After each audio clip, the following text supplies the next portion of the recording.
आए अश्वत्थामा और द्रौपदी के सुप्त पुत्रों का सिर काट करके थैले में रखा और लेकर के दुर्योधन को दिया। दुर्योधन ने जैसे ही उन सरों को मसला, दुर्योधन चिल्ला पड़े, अरे गुरुपुत्र, ये आपने क्या किया? लगता है कि तुमने तो मेरे वंश को ही समाप्त कर दिया। अब इस कुल में ही कोई दीप जलाने वाला नहीं छोड़ा। गुरुपुत्र, पांडव कोई इतने छोटे थोड़ी थे जो आप करके मुझे दे देते। ये तो आपने द्रौपदी के पुत्रों का सर दिया। सूत जी कहने लगे, सोनकादिक ऋषियों, इधर में द्रौपदी ने देखा, द्रौपदी रुदन करने लगी। अर्जुन ने प्रतिज्ञा की, आज अर्जुन रथ में बैठ करके आए और अर्जुन ने लेकर के जैसे ही इनको पकड़ा, पकड़ करके रस्सी से बांध करके द्रौपदी के पास खड़ा किया। प्रतिज्ञा किए थे ना कि मेरे बालकों के मारने वाले के रक्त से इन केसों को धुलूंगी तभी चोटी गूंथूंगी, है ना। द्वारिकाधीश पास में खड़े थे। अब हमारे ब्रजवासी कहते हैं ना कि भैया ये 3 जगह से टेढ़ो है, हाँ, इससे कोई मित्रता मत करना। बिल्कुल जब तक एकदम तेल नहीं निकाल लेते हैं ना, तब तक बोलते नहीं है। पास में खड़े थे। अर्जुन पकड़ के द्रौपदी के पास ले गए। कहा, बोले बोल क्या करूं? द्रौपदी ने देखते ही कह दिया, छोड़ दो इन्हें, छोड़ दो, छोड़ दो, छोड़ दो। मां का हृदय।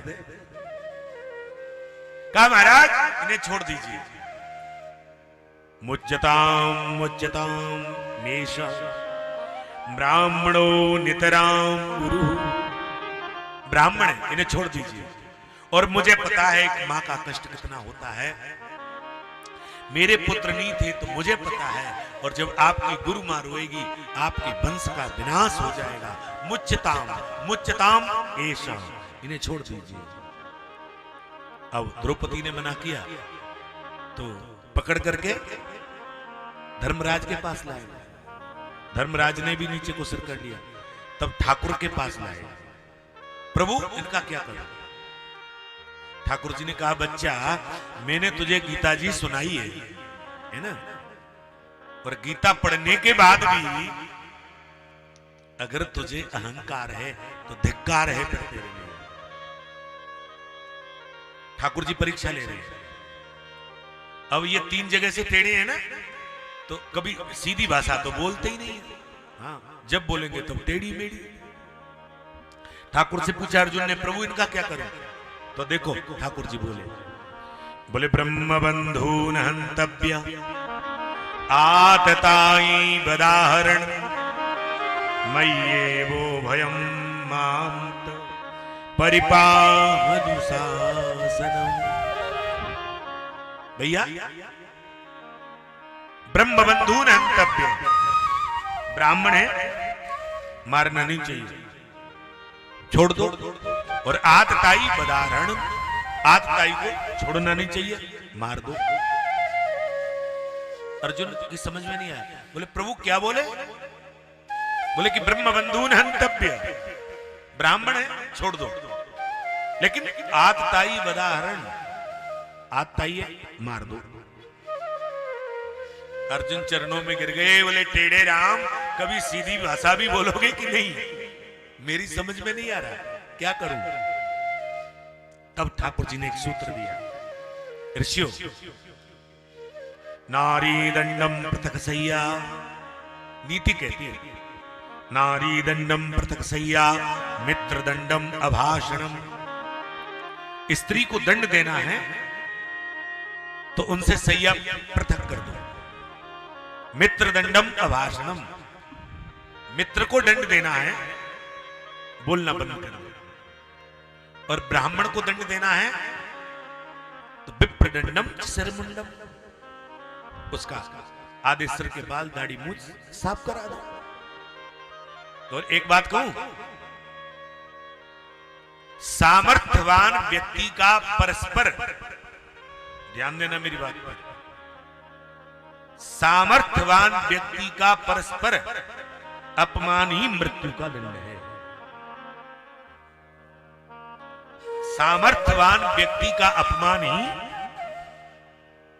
मृत्यु के बराबर दंड है। अर्जुन ने अपनी तलवार निकाली, आदेश्वर के बाल दाढ़ी मुंह साफ कराए, सिर में जो मणि थी उसको तलवार की नोक से निकाले और छोड़ दिए। रक्त बह रहा था। अश्वत्थामा ने कहा मार दूंगा, छोड़ूंगा नहीं। ब्रह्मास्त्र का प्रयोग किया। इधर अर्जुन ने ब्रह्मास्त्र छोड़ा, दोनों आपस में टकराए। अब ये छोड़ना तो जानते थे लेकिन वापस करना नहीं जानते। दोनों आपस में टकराए, इसमें से एक चिंगारी निकली और ऋषियों उत्तरा के आए हुए गर्भ को ये नष्ट करने लगी। अब तो उत्तरा दौड़ी दौड़ी ठाकुर द्वारकाधीश के पास आई।